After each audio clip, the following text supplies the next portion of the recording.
so we've talked about the plant-based nutrition. The two other things was the emotional intelligence and the habit force. So maybe talk about that second pillar when it comes to emotional intelligence. Oh, sure.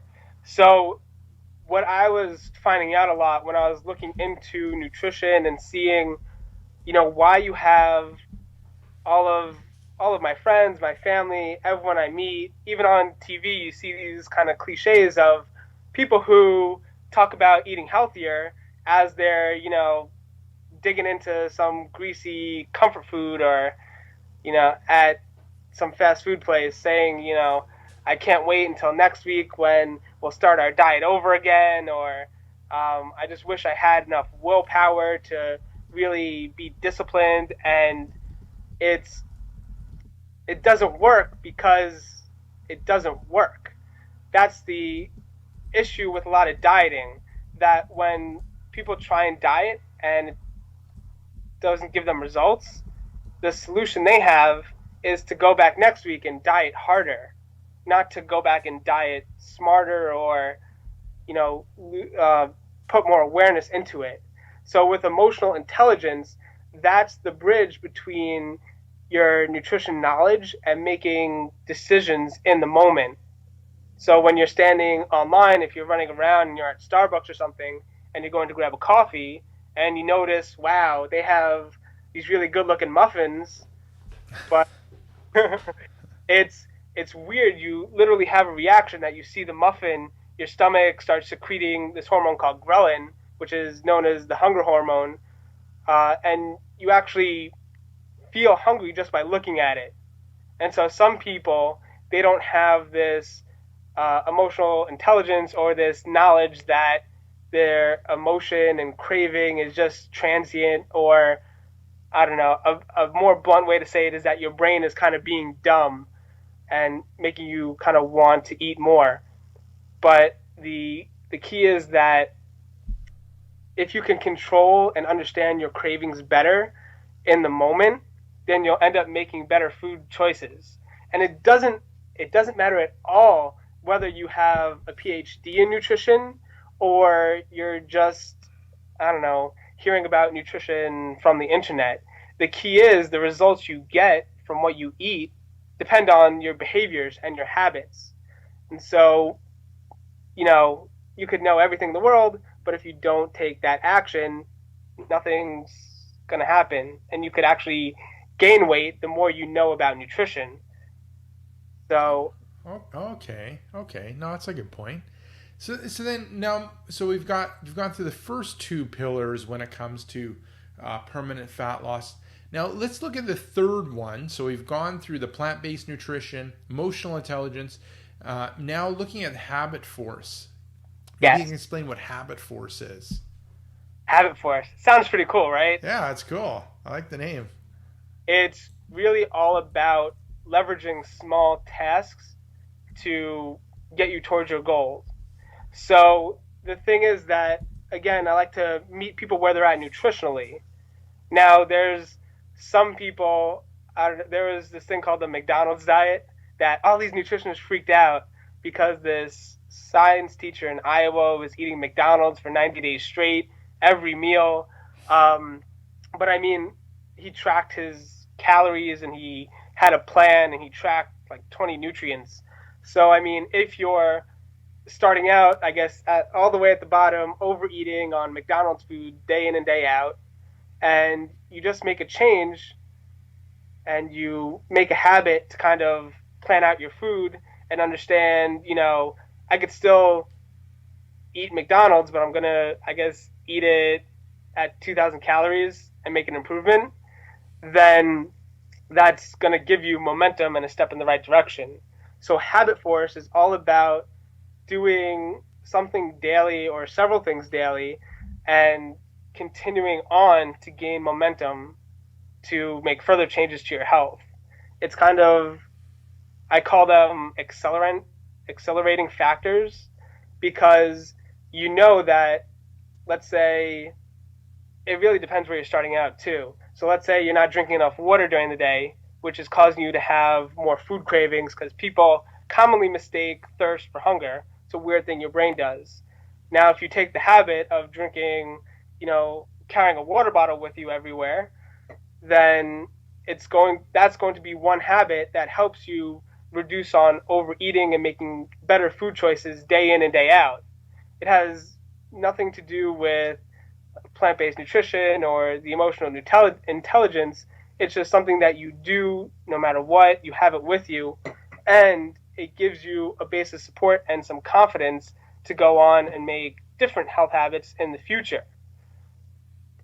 And so Okay. that's why I like Habit Force for this. Okay. Good. Good. Okay. So, okay. I like that. So then, looking at your strategy when it comes to, permanent fat loss, you kind of look at these three pillars. You kind of focus on plant-based nutrition, emotional intelligence, and habit force. Yeah, And I mean, you kind of implemented those. You end up getting great results, and then you've also kind of shared them with your friends and clients and colleagues, and got great results with them. So that was it for me. That was all the questions that I wanted to talk about. I wanted to kind of go through those three pillars of permanent fat loss, what you found has worked, and also I kind of liked that tip that you gave when it came to like how to turn your pizza into healthier food. Now, before we kind of wrap up the interview, this is kind of your chance to leave people with something. Is there a question that I didn't ask? Is there something you want to leave people with? We'll get to the point where you can let people know about the different sites they can visit. But is there a tip that you want to leave people with, or is there a question that I didn't ask that you hope that I asked, so that you can share with people that are watching, listening, and reading? yeah. Well, I mean, all right. So I was actually planning for this. I watched like all your interviews, and I was prepared for everything. Every, Thank you. uh, Thank you. but yeah, the thing, I guess, hearing the interview and going through it with you, excuse me, practical nutrition is designed to be based on action and practical and really in line with the individual client that you get. And so there are tons of tips and things that I wanted to share about. I've done a lot of research into something like food hypersensitivities, that so many people think that the next step towards the health is to go gluten free, for example. And there's so much research that, yeah, a non celiac gluten sensitivity exists in a certain minor population, but people who go gluten free tend to mess up and change their biome because they get a lot of these processed, sugary, gluten free breads, crackers, candies, stuff like that. Um, but yeah, so practical nutrition goes on and on and on. And I'm actually working on my next product, which is going to be going through the 9 categories of practical nutrition. And really, it's going to be like a 29-day home study course, really awesome, interesting, going through all these practical tips that you could use to really revolutionize not just weight loss, but your health as a whole. But if there's one really good tip that I can't let your viewers go without hearing, it has to be the wait a sec tip. It's so good. This is gonna fall, I guess, under the emotional intelligence pillar. And whenever you have a craving or you're at a restaurant, you want to order something like really tasty that your weight loss self doesn't want to order, or you have this moment when you're cooking, like it's going to be 5 more minutes to cook, but I could grab a snack bar and tide myself over a little bit. What you want to do, this tip, all you have to do is wait for 2 minutes. It's distracting yourself. They use this technique to essentially cure people of OCD, which I thought was really interesting. And all you do is when you have a very intense craving, you give into it and say, I understand, my brain really wants this food, but just if it could just wait a sec, like I have to step out and check the mail, or I have to go down and tie my shoe, or I gotta, go over to see if something's burning in the oven. When you distract yourself for a little bit, you're interrupting that craving thought. And cravings are based essentially on emotions of things that you like desire and want. And emotions can be very strong in the moment, but once they run their course, they're a lot weaker than they were. I mean, I'm sure I've had this where you just really want to eat like that piece of cake left over in the fridge. You eat it, and the first bite is so good, but you eat the whole thing and you don't know why you ate it because it wasn't just wasn't that good afterwards, and you don't feel good after eating it.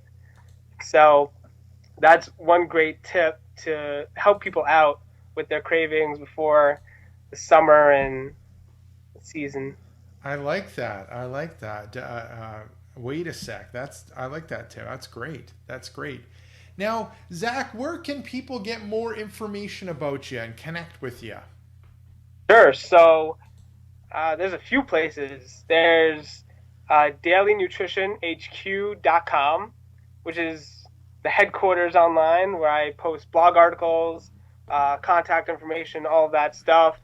There's also on YouTube for Zack Zeller or Daily Nutrition, Instagram, and Facebook, of course. I always post out um, little like nuggets of value, I guess, daily, and yeah, it's great stuff to connect with me if you are interested. Oh, cool. And the hub would end up being like the dailynutritionhq.com. They would go there, and then they would get your blog and then all the YouTube, Facebook, Instagram stuff. Yep. And also my little free action tip guide called the Weight Loss Kitchen Makeover, where it's these just 11 environmental cues that you could change in your kitchen to help you, without changing anything what you eat, help you eat less and enjoy your food more so you could lose weight easily at first. Awesome. That's a great that's a great thing that people can get.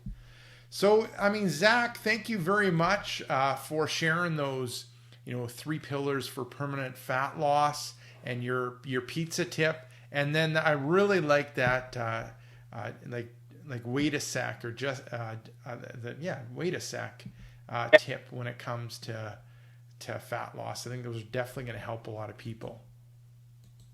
Yeah, no, I'm glad. Awesome. So thank you very much, Zack Zeller. And thank you very much, everyone at exercisesforinjuries.com. Thank you for joining me on this interview, watching, listening, or reading. And remember to swing by exercisesforinjuries.com. Enter in your injury or pain. There's a good chance of an article, video, or an interview that'll help you overcome your injury or pain. So this is Rick Caselge and Zack Zeller saying take care and bye-bye. Probably 5 other things that